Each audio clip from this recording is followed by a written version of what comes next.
ಅತ್ತ ಮೈತ್ರಿಯಿಂದ ಮುಡಾ ಸಮರ, ಇತ್ತ ಸರ್ಕಾರದಿಂದ ಚಾರ್ಜ್ ಶೀಟ್ ಸಲ್ಲಿಕೆ ಮಾಡುವುದಕ್ಕೆ ತಯಾರಿ ನಡೆಸಿಕೊಂಡಿದ್ದಾರೆ. ಬಿಜೆಪಿ ಜೆಡಿಎಸ್ ಕಾಲದ 17 ಹಗರಣಗಳನ್ನ ಬಿಚ್ಚಿಡೋದಕ್ಕೆ ನಿರ್ಧಾರ ತೆಗೆದುಕೊಳ್ಳಲಾಗಿದೆ.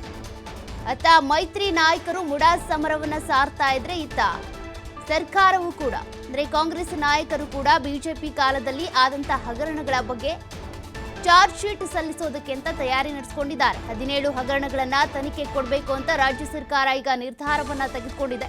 ತನಿಖೆ ಮಾಡಿರುವಂತಹ ಹಗರಣಗಳ ಚಾರ್ಜ್ ಶೀಟ್ ಅನ್ನ ಕೋರ್ಟ್ಗೆ ಸಲ್ಲಿಕೆ ಮಾಡಬೇಕು ಅಂತ ಸಿದ್ಧತೆ ನಡೆದಿದೆ. ತನಿಖೆ ಆಗದೇ ಇರುವಂತಹ ಹಗರಣಗಳು ತನಿಖೆಗೆ ಕೊಡಬೇಕು ಅಂತ ಕೂಡ ನಿರ್ಧಾರ ತೆಗೆದುಕೊಂಡಿದ್ದಾರೆ. ಇನ್ನು ಕ್ಲೋಸ್ ಆಗಿರುವಂತಹ ಪ್ರಕರಣಗಳನ್ನ ರೀಓಪನ್ ಮಾಡಬೇಕು ಅಂತ ಕೂಡ ತೀರ್ಮಾನವನ್ನ ತೆಗೆದುಕೊಂಡಿದ್ದಾರೆ. ಎರಡೂ ಪಕ್ಷದ ನಾಯಕರ ಮೇಲಿನ ಕೇಸ್ಗೆ ಮರುಜೀವ ಕೊಡಬೇಕು ಅಂತ ಈಗಾಗಲೇ ಕಾಂಗ್ರೆಸ್ ವಲಯದಲ್ಲಿ ಚರ್ಚೆ ಆಗಿದೆ. ಇದಕ್ಕೆ ಸಂಬಂಧಪಟ್ಟಂತೆ ಪಟ್ಟಿಯನ್ನು ಕೂಡ ಮಾಡಿಕೊಂಡಿದ್ದಾರೆ. ಈ ಬಗ್ಗೆ ಈಗಾಗಲೇ ಗಂಭೀರವಾಗಿ ಸರ್ಕಾರ ನಿರ್ಧಾರವನ್ನ ಮಾಡಿದಂತೆ ಕಾಣಿಸ್ತಾ ಇದೆ. ವೇಣುಗೋಪಾಲ್ ಸೂಚನೆಯ ನಂತರ ರಾಜ್ಯಕ್ಕೆ ವೇಣುಗೋಪಾಲ್ ಹಾಗೂ ಸುರ್ಜೇವಾಲಾ ಇಬ್ಬರು ಕೂಡ ಬಂದು ಹೋಗಿದ್ರು. ಆಗ ಹೈಕಮಾಂಡ್ನಿಂದ ಅನೇಕ ಸಂದೇಶಗಳನ್ನ ಹೊತ್ತು ತಂದು ರಾಜ್ಯ ನಾಯಕರಿಗೆ, ಸಚಿವರಿಗೆ ಒಂದಷ್ಟು ಗೈಡ್ಲೈನ್ಸ್ ಅನ್ನು ಕೂಡ ಕೊಟ್ಟು ಹೋಗಿದ್ರು. ಅದರ ಪ್ರಕಾರನೇ ಈಗ ಡಿಸಿಎಂ ಡಿಕೆ ಶಿವಕುಮಾರ್ ಅವರ ನೇತೃತ್ವದಲ್ಲಿ ಸಮಾವೇಶ ಕೂಡ ನಡೆದೋಯ್ತು. ಈಗ ಬಿಜೆಪಿ ಹಾಗೂ ಜೆಡಿಎಸ್ ಅಧಿಕಾರದ ಅವಧಿಯಲ್ಲಿ ಆದಂತ ಹಗರಣಗಳ ಪಟ್ಟಿ ಮಾಡಿಕೊಂಡು ತನಿಖೆ ಆದಂತ ಕೇಸ್ಗಳು, ತನಿಖೆ ಆಗಬೇಕಾಗಿರುವಂತಹ ಕೇಸ್ಗಳು, ಕ್ಲೋಸ್ ಆಗಿರುವಂತಹ ಕೇಸ್ಗಳು ಇವೆಲ್ಲವನ್ನ ಕೂಡ ವಿಭಜೀಕರಣ ಮಾಡಿಕೊಂಡು ಆ ಕೇಸ್ಗಳಿಗೆ ಮತ್ತೆ ಮರುಜೀವ ಕೊಡುವಂತ ಪ್ರಯತ್ನವನ್ನ ಈಗ ಮಾಡ್ತಾ ಇದ್ದಾರೆ.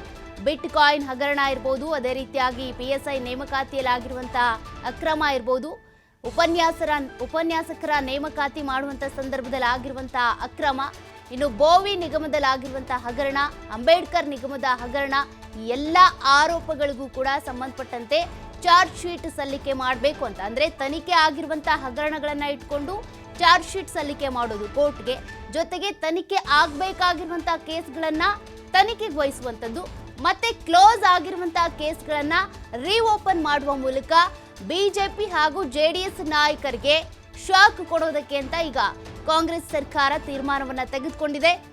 ಈಗಾಗಲೇ ಕಾಂಗ್ರೆಸ್ನ ಹೈಕಮಾಂಡ್ನಿಂದ ಖಡಕ್ ಆಗಿ ಸೂಚನೆ ಬಂದಿದೆ. ಸಿದ್ದರಾಮಯ್ಯನವರು ಯಾವುದೇ ಕಾರಣಕ್ಕೂ ಸಿಎಂ ಸೀಟಿಂದ ಕೆಳಗಿಳಿಬಾರ್ದು ಅಂತ ಅಂದ್ರೆ ಅವರಿಗೆ ಎಲ್ಲ ಶಾಸಕರು, ಸಚಿವರು ಬೆಂಬಲ ಕೊಡಬೇಕು, ಜೊತೆಗೆ ಕಾನೂನಾತ್ಮಕವಾಗಿ ಹೋರಾಟವನ್ನ ಮಾಡಬೇಕು.